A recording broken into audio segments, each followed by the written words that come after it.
Well, tomorrow's the by-election in Rochdale. I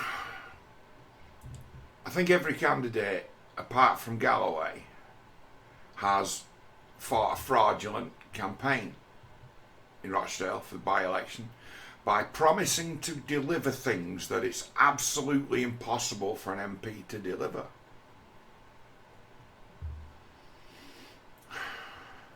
I'm on Facebook and I've had my bin's full of this shit.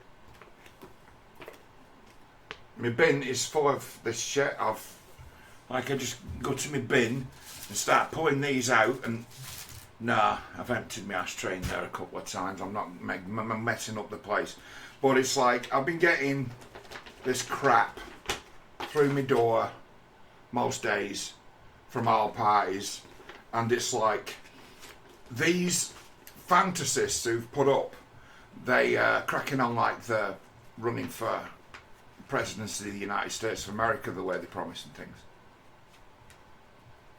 I want to do something about the cost of living crisis. I'm like, oh, like what? As an MP, what? I'd like to do something to break up the energy companies. Okay. How does an MP go about doing that? It's like somebody who gets to ask questions in Parliament and gets to table motions, and whatever you say, there's going to be somebody who writes it down and rebroadcasts it for you. But if you have anything sensible to say, well, we don't live in that world anymore, do we? They'll say that you're a populist. Oh, he's going around telling the truth. He's trying to buy votes. But, you know, nobody will say anything about fucking idiots who go up there and saying, you know, running to fight climate change. It's like, you can do that without being an MP. All of them. All that across the board. Promising things that it's not possible for an MP to deliver. And we'll just talk about something that's an outrage. And so, right, well, I'm against this, vote for me. I advocate for this, vote for me. It's like, what do you bring to the pie? It's like, Rochdale needs a heavy hitter. A combative MP. You know why? Something's got to be done about our local Labour Party. They're like a mafia.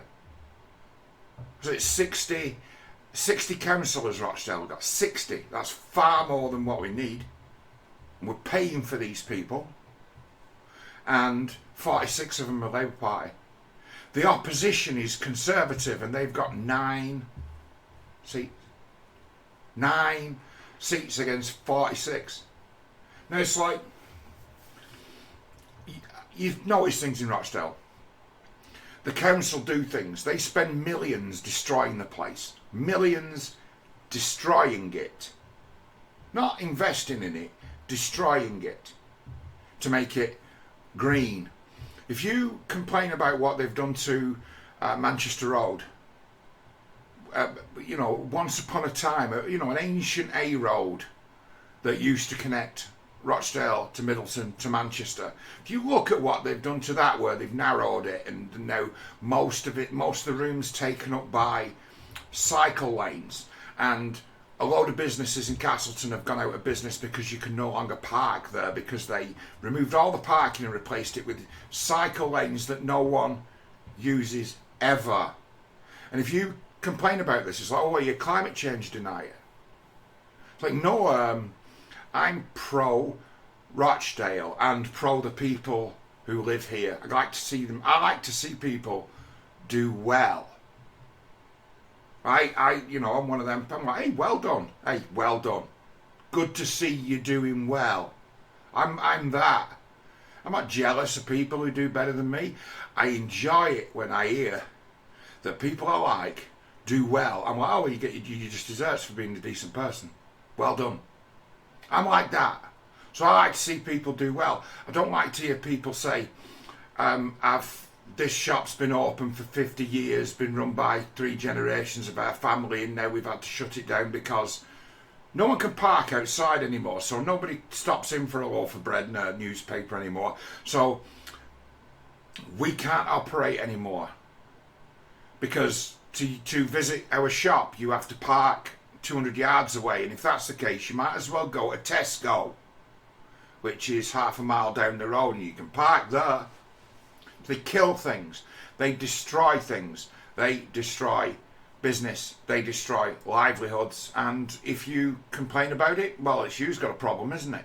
You don't care enough. You don't care. You've got a problem, and that's what you're faced with. So now there's a story come round today as to where the council are planning to, they've given planning permission for a load of houses up Littleborough, and the people up there, they don't want more houses, they don't want more people moving in, and it's like, why is that then? They're not being NIMBYs. They're talking about the local schools and the numbers that go there, filled to bursting, the local doctor's surgeries filled to bursting. They're talking about that. They're talking about the nightmare of traffic that they all live with every day, coming up Halifax Road, another ancient thoroughfare that connects Rochdale to Todmorden, Hebden Bridge. That being a nightmare most days for traffic. We talk about that, and like, we don't need, these roads are ancient, we don't need more cars. That's what they're talking about, but it's a matter of, well, that'll get done anyway because the Labour Party have decided that's what they're going to do, and they don't give anyone a say. Nobody gets to sway them. When they decide they're going to do something, they do it. The only way you could ever call them off would be to, I don't know, bribe them all. I ain't kidding. I used to know a lad who's a local celebrity, but not in a good way. Well, he's not a criminal or anything. Nick Speakman. You just look up Nick Speakman. He's a guy who's like a regular on television. Him and his wife are life coaches. Yeah, they've got about half my level of skill, but they're millionaires, so they can go around saying, "Oh well, we're millionaires. It worked for us." And it's like, well, I remember you guys 20 years ago.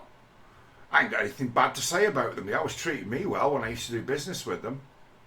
But there was a thing he did where he bought a property, and alongside the property he purchased, he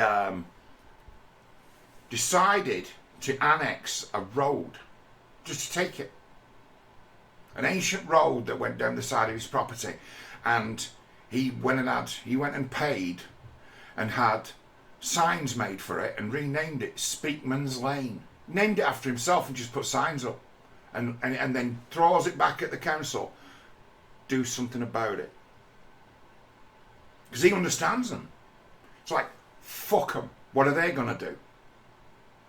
And it's like, that's the thing. If you know how weak they are and you bully them, you can get anything you want out of Rochdale Council if you shout loud enough. And that's how bad they are, that's how weak they are.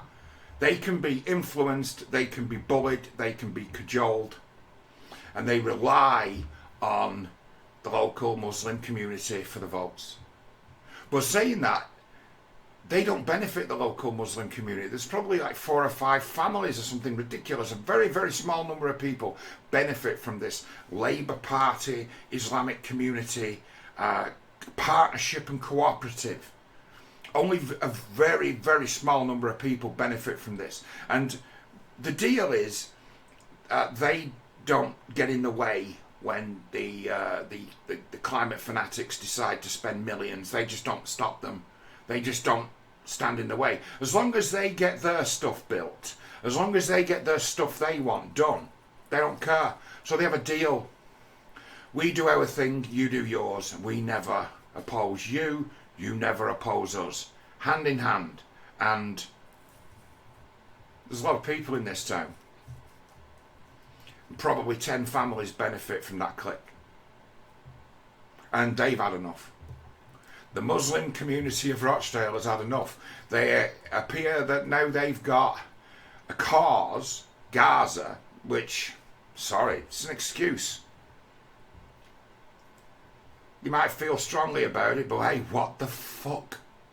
What difference does it make?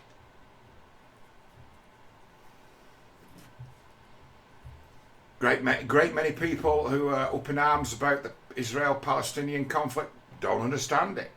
I'm someone who's had a lot of time on my hands over the years, so I might have spent 1,000 hours studying it, wanting to understand it, from once upon a time having a simplified view of it. Where did I get my simplified view of the Israel-Arab conflicts of history? Where did I get my simplified view from? George Galloway.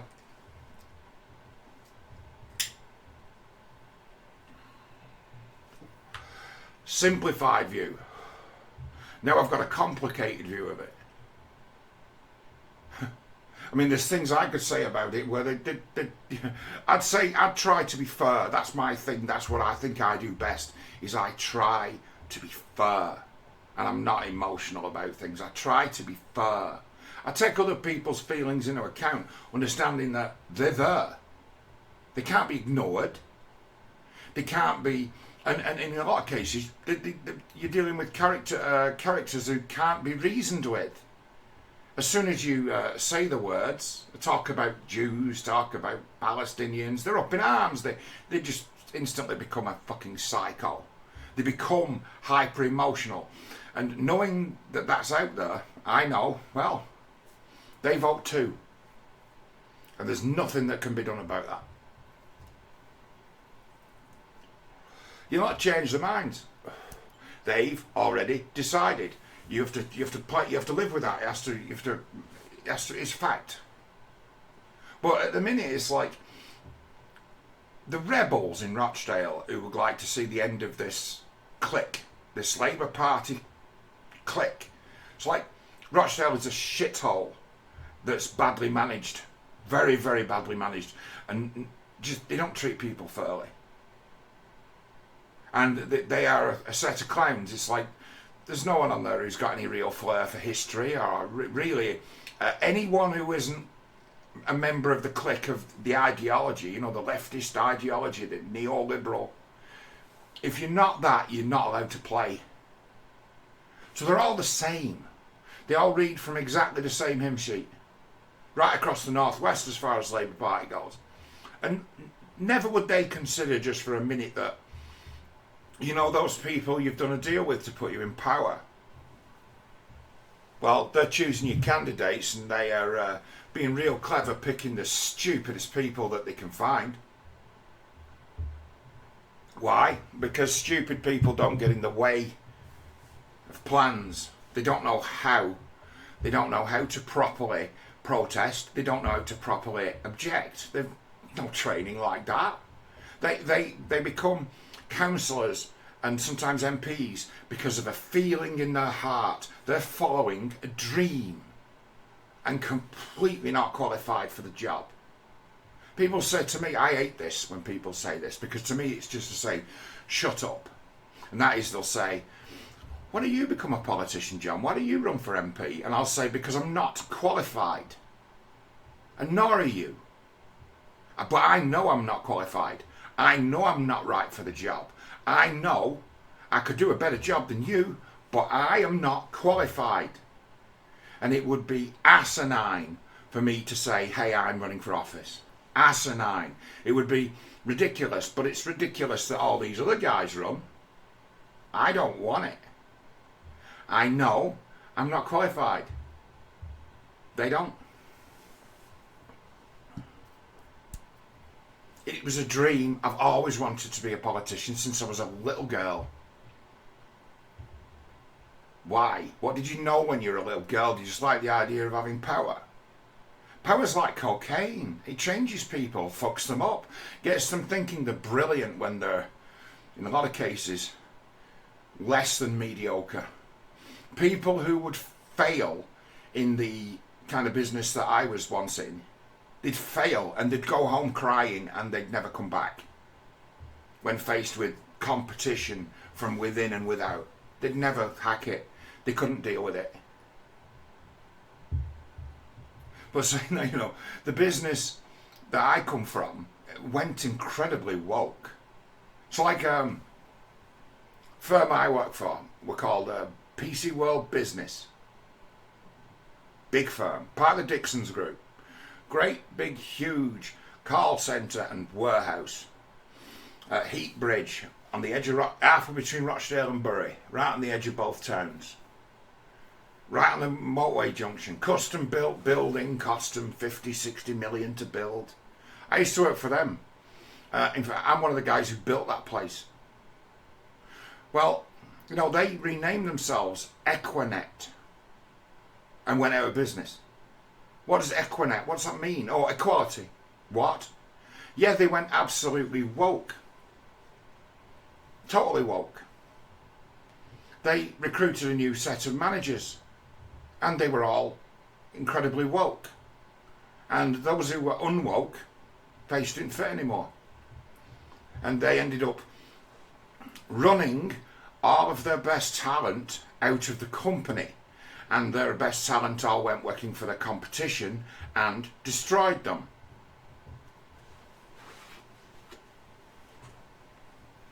Because you need creativity to be good at jobs like that. It takes skill. People who can't think, can't adapt, can't improvise, and they go under. Cowards can't take responsibility when they make a mistake, so they avoid it. And when you're in business, that just doesn't do, does it?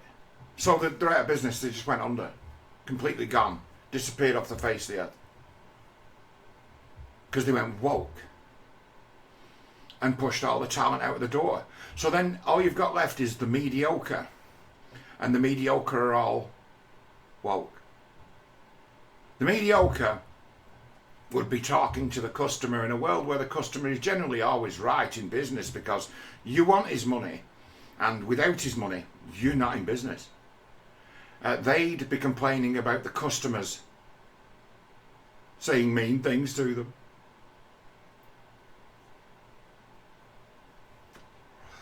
To be complaining about your customers and driving them away is suicide. But you can say, you know, you won the moral battle. You fought the battle for, you won a little skirmish towards the perfect utopia. It was worth it.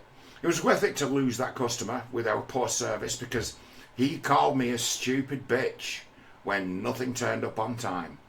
How dare you call me a stupid bitch? You've cost us thousands of pounds. We've got engineers waiting to fit all this equipment. You stupid bitch. You sent it all to the wrong place. And I've got to pay these guys wages for sitting around doing nothing. Thank you very much. And it'd be like, what did you just say to me? And they become people like that. And that's just gone. It's like that lack of, let's say, professionalism. Professionalism can mean a lot of things. To me, professionalism means you do the job and you fucking turn up regardless of what's going on. And you keep your head and you stay in the game. Regardless of what anyone says to you, regardless of what anyone does to you, you keep going and you treat everybody the same. You treat everybody as a great old friend of mine who was, kicked out the door for not being woke enough. Derek says, "You're a good lad, John. You treat everybody with an equal level of contempt." Well, it's a joke, isn't it? I treat everyone with the same level of respect. Consistency. People deal with you, know what they're in for, because you're always the same. You can always be relied on to be fair, and you can always be relied on to take things seriously. But you also like a fucking good laugh. Because you can do the same, you can do them all at once. You can be serious about having fun. And enthusiastic.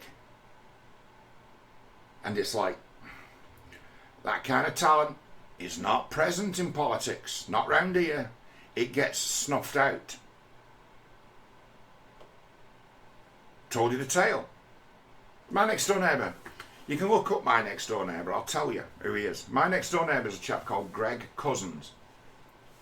Now, Greg Cousins, he appears quite regularly on the BBC as a political commentator. We don't watch the BBC, people who watch my channel, but he appears on the BBC. He's a former Liberal Democrat councillor in Rochdale.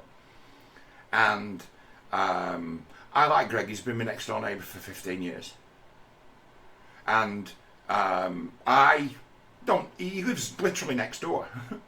But I don't go around and see him very often. But this time of night, quite often, me and him are to and froing on Facebook, discussing what's going on. We don't have the same views. We don't have the same opinions. I'm what you would call it's a weird one, you know.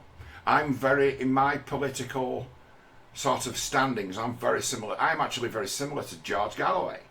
Apart from I don't take that simplified line on the Israel-Arab conflict. I don't take that simplified line. My position on it is 100 miles away from his. I'd say that he's actually getting Palestinians killed. And the rest of them are getting Palestinians killed. Because of forces that are way beyond our control to do anything about, have decided that enough's enough, and they just unleash the old God on them. Sodom and Gomorrah. They just released the old God. I said this months ago when it started. It's like, do these people realise that they've unleashed the power of God? And God be a punisher. They've unleashed the power of God by bloodletting like a couple of thousand Jews. If you'd have asked me 5 years ago, what kind of situation would throw the world into a third world war? And I'd say something like, well, if you could kill a couple of thousand Jews and then shut down the Suez Canal, you'd have World War III on your hands. That's all it'd take. A great big pogrom is what it would take. I would tell you that. Say that this is precarious because this is a global conflict when it breaks out, because so many people decide they know, and so many people decide to put their oar in, and so many people have already decided who the good guys and the bad guys are. And it'd be a matter of, there's good guys and bad guys on all sides. There's heroes and villains in every camp. You're going to try and simplify this. First thing you need to realise is that it's an inherited conflict. There's no one alive now who was there when it started. And the 6-Day War were going on. Think of it. 1967. And many people in the world were born after 1967. You'll find that the majority, something like, it'd be ridiculous, something like 80% of the world's population now would have been born after 1967. And that was when it was at its kind of zenith. That's when it came to a head. Why did it come to a head? Oh, well, Egypt stabbed Britain in the back and broke an international treaty that banned them from having their own military.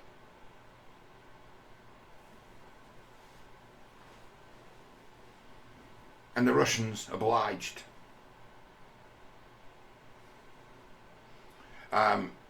Egypt has no munitions factories. They don't build MiGs and AK-47s and artillery pieces. They didn't invent the wire-guided anti-tank missile. The Russians gave them to them. It's like that was a theatre of the Cold War, where someone who's made a similar calculation to myself in saying, what would start a Third World War? What would destabilise the Middle East? You destabilise the Middle East, you know, you can be seen to have cut off some of the oil supply to the West, to Europe. It's a weapon of war. Rommel had one mission in World War II with the Africa Corps when they were dropped off North Africa, take the Suez Canal and win the war. Now, The Suez Canal wasn't particularly functional anyway during the Second World War, but symbolically it would mean that you'd cut the British Empire in half. Symbolically. And that really mattered. Only a decade later, and now armed, what would be attempt to be an Arab superpower in Egypt has been armed by the Russians and has now nationalised private property. One of the most valuable pieces of infrastructure in the world that was not built by but developed by France and Britain, and they nationalised it, as to say, and said things like it was Egyptian slaves who built it. What, for the Ottomans? Yes, it was Egyptian slaves that built it. Okay, so it's yours then, is it? We went to war over it. We went to war to get it back, and then the United States stabbed us in the back, deciding that they preferred NASA over Britain, and we live with the repercussions of that. A decision made by Eisenhower and Alan Dulles of the CIA to back NASA over Britain, and we have a special relationship and they're our greatest allies in the world. It's like, fuck no, that's not true. We've bent over and been fucked up the arse off America for the last 50, 60 years. They took everything from us, and now they have unfettered access to our markets. Unfettered access to our markets. They can just walk in here and set up anywhere they want. Globalization, they'll call it. It's like, no, it's Americanization, where we've become a vassal state of of America. We've become a vassal of the United States of America. And they took everything from us. And history sees the British as tyrants, when we weren't tyrants. We were pretty benign, pretty beneficial. But you can't get that story out of anyone these days. No one's willing to say that about us. They all say that we're colonising white man scum, everything that's wrong with the world. And it's a matter of, that's just not true, it's just not accurate. But no one seems to fucking care what's true and what's accurate. They want power, and they'll use anything that they can reach hold of for power. Now it's like, could it be said that George Galloway wants power? Yeah, right? But I'll tell you something. Even if George Galloway wasn't running in Rochdale, you'd still have I don't know, 50,000 strong Muslim population who were up in arms about it. It wouldn't change anything. They'd still be there. They'd still have those attitudes. They'd still be demanding, making demands of the Labour Party, their ostensible partners in crime, their ostensible donors. They'd still be pressing them to do as they will, because they understand they've got so much leverage. And Labour knows they've got leverage. What have we seen in the last week? Well, I see the way that the media works as it works in campaigns. We get like 2 months of one story and then 2 months of another. And it's always something like, we have a climate change couple of months, we have everyone's racist couple of months, then we have a radical feminist couple of months, and then we have a trans couple of months, and it goes round in cycles. We're actually now in the middle of a radical feminist cycle in the media. The radical feminists are back. The radical feminists are mouthing off no end. We're in a radical feminist cycle at the moment. But we're also in a crackdown on Islamophobia. Crackdown. Right? When did this crackdown on Islamophobia start? Oh, about a fortnight ago. When the Labour Party worked out that they were in danger of losing their core vote. So what they're trying to do? Well, they've pulled a U-turn, and now they are the party of anti-Islamophobia. And it's like, you're off on a bad one with Islamophobia, because Islamophobia is Islam, right? Is a religion for better or worse. Now, Christianity is a religion for better or worse as well. Plenty of fuck things have been done in the past. Plenty of people have died because of Christian tyranny and Christian lies. I mean, and this is from the church. It's like one of my favourite stories of that's been a big thing in my lifetime is Shogun. There's a remake of Shogun that's gone on it's on FX, being shown on Disney Plus. Watched the first couple of episodes of that the other night, and I'm like, oh, this is glorious. This is perfect. This is a beautiful thing. We've got a new remade series of Shogun, and the original Shogun, if you've not seen it, you ought to. It was brilliant. Richard Chamberlain and Toshiro Mifune, legends. A brilliant story. Not a true story, but it's like a sharp novel. There was no such person as Richard Sharp, but there certainly was a Napoleonic War. And Shogun's kind of like that. There was no such person as John Blackthorne. But it's like, that's back on. It's like, we're getting to see that, and it's a matter of, who are the bad guys in Shogun? The Jesuits.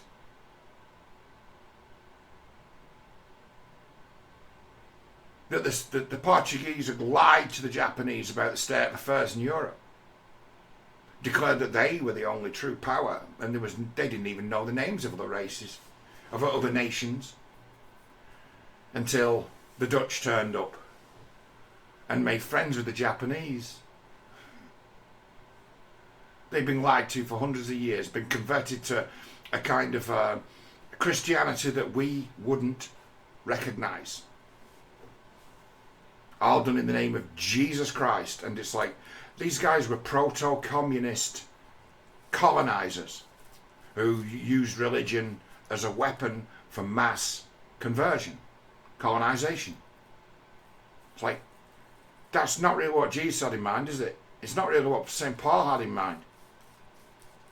Nothing Christian about it. Well, in many ways, Islam is like that as well. It's both sword and shield. It's got plenty of good elements to it, but it's got plenty of absolutely terrible elements to it. A good Muslim is pretty much a traditional sort of conservative type person. A good Christian is exactly the same creature as a good Muslim. Why? Well, they're moral conservatives. They believe in chastity. They believe in the family. They believe in taking care of the children. They're the same people. And now, they're the same people in Rochdale too, the good Christians and the good Muslims. There's many people in Rochdale who are good Christians and good Muslims and don't practice any religion whatsoever, but they're still good Christians and they're still good Muslims. How about that then? I can hit it right on the nose. Talk about it. I understand there's piss takers, scroungers, villains, pimps, scumbags, drug dealers of all colours, reaching all markets. Who understands that too? Galloway. The trap that every other candidate has fallen into is the same trap as Rochdale Council falls into. They're more bothered about what outsiders might think or hear about the town than the actual town. They care more about PR than the welfare of the people of the town. And this has been going on for 25, 30 years. They want people to talk in positive terms. If only we could talk in positive terms about Rochdale, Rochdale become a better place, a positive place. It's like, no, we need a truth telling in Rochdale. We need truth and reconciliation in Rochdale. We need a pragmatism. How are we going to get that? Well, we need the partnership between the Islamic community, for better or worse, and the Labour Party to be destroyed. And we need those people to start thinking for themselves and voting in their own best interests. And then suddenly we'd have a democracy. Suddenly we'd have debate. Suddenly we'd have a more realistic appraisal of our strengths and weaknesses as people and a place. But until then, no, we're just going to get lies, and the whole place controlled by a clique that sees certain ruthless individuals above the law and the rest of us ignored.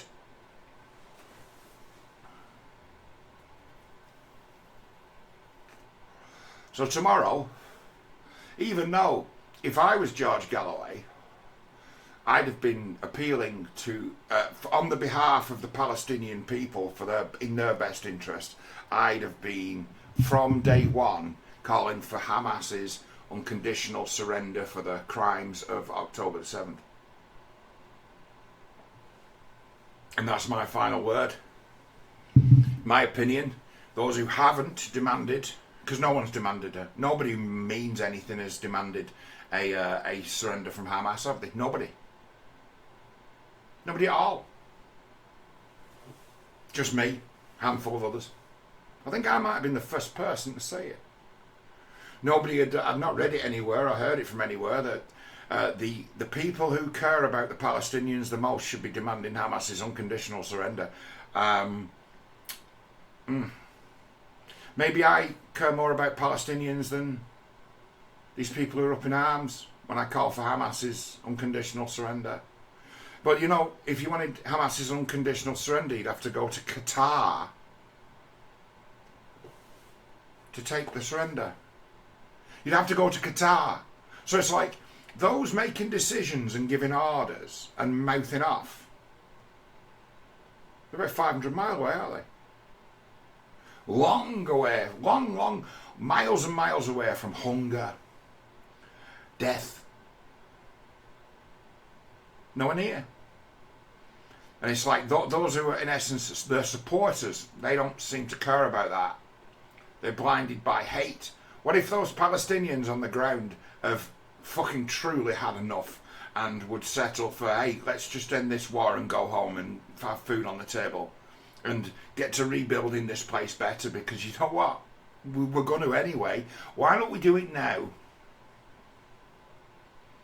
No one will be listening to Palestinian voices saying that, you know, Hamas have got us in a lot of trouble here and look, we're paying the price for this. No, it's, oh, Hamas are right to have done what they've done in view of the fact that they're occupying. It's like, no, you're not occupied. You're not. It's a lie. When they call it an apartheid state, it's like, that's not true either. It's a lie. It's like when all you can do is lie and people are dying, you think you might want to stop lying. Really, for the sake of the people.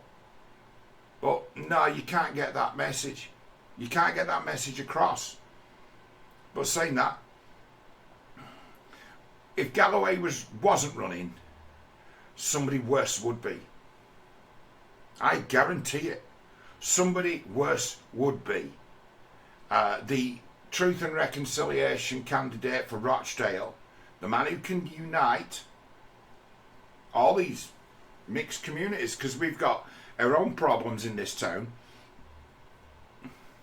We've got people who live in bits of little suburbs of this town who seem to think that they're the elite. Because their house prices are so much higher, they seem to think they're somehow cosmopolitan. For many years I've said this, I've said, you know, if I had power, you'd never let me have power because I would fucking use it.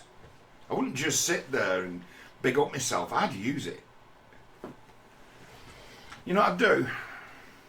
I go up to the leafiest parts of Rochdale with the people who think they're so much better than us, the professionals, those who work for the NHS, those who work for the council, the professionals, the ones who are on the real big money. I'd at gunpoint put them all on coaches and take them all to London to show them how real fucking rich people live. Have you ever been to St John's Wood? How about Holland Park? Hey, should we have a drive around Holland Park and see where the millionaires and billionaires live? Would you like to have a stroll around Chelsea? I've been to all these places. Like my old job of rich people need their cars moving around and delivering to. I've been everywhere. I've been everywhere. There's I can look at a map of Britain and start at John O'Groats and go to Land's End, and work my way across the coast, and then head north, and it's like there's large towns. There's about 15 or 20 places in this country I've not been to. Very few. Never been to Exeter.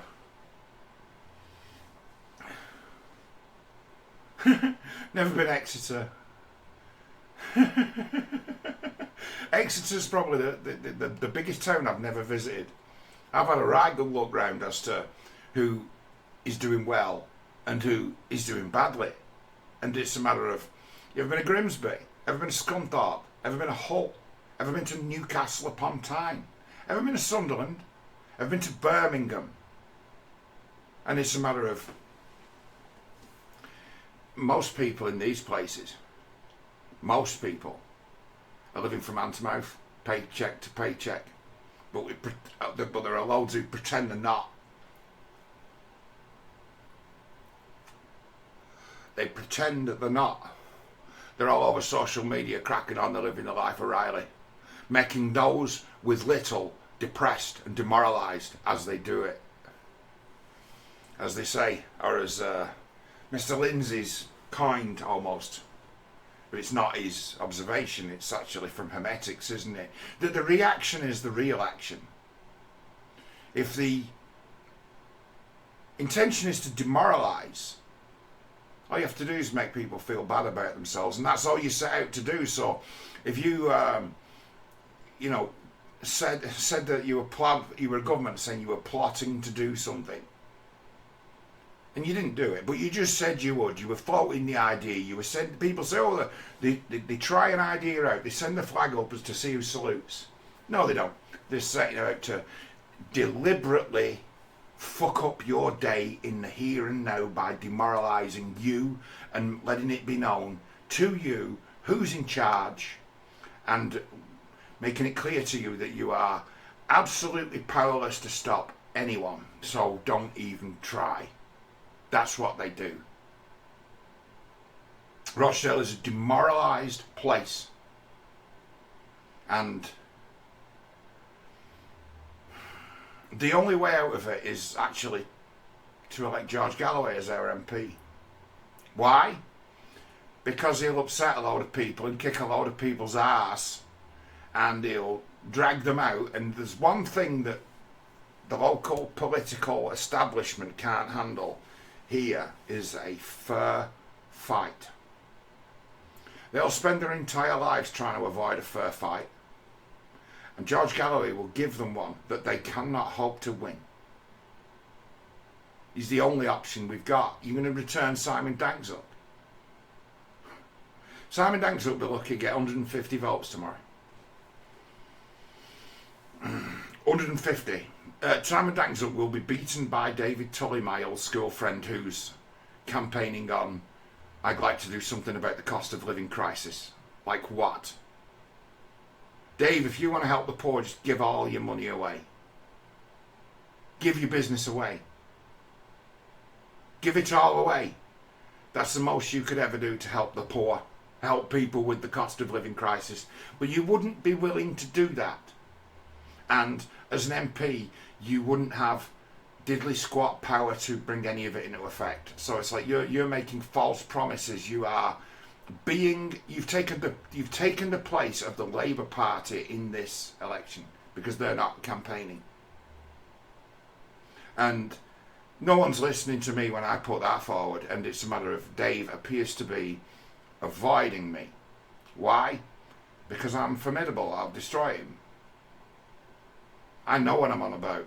And I know I'm not qualified, as formidable as I am, to be an MP.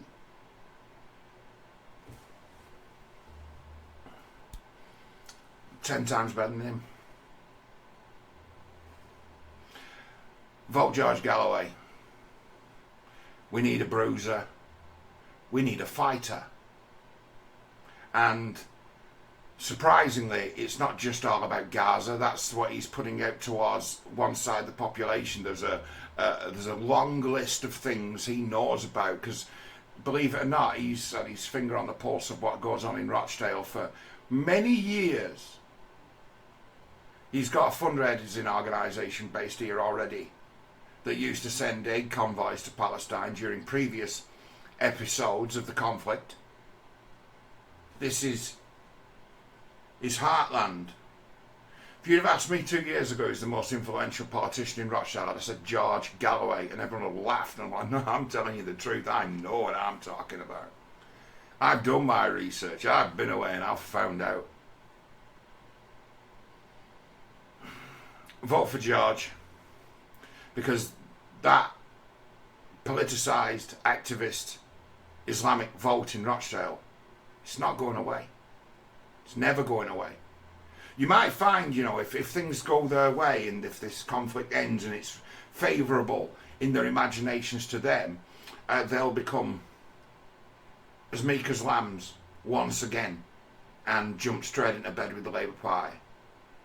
We've got one chance to bring them down. One chance. And this is it. So it's like, take your feelings and your good feelings and your loyalties and the like and put them aside and vote for the man who will start a revolution in the town. Because we need one.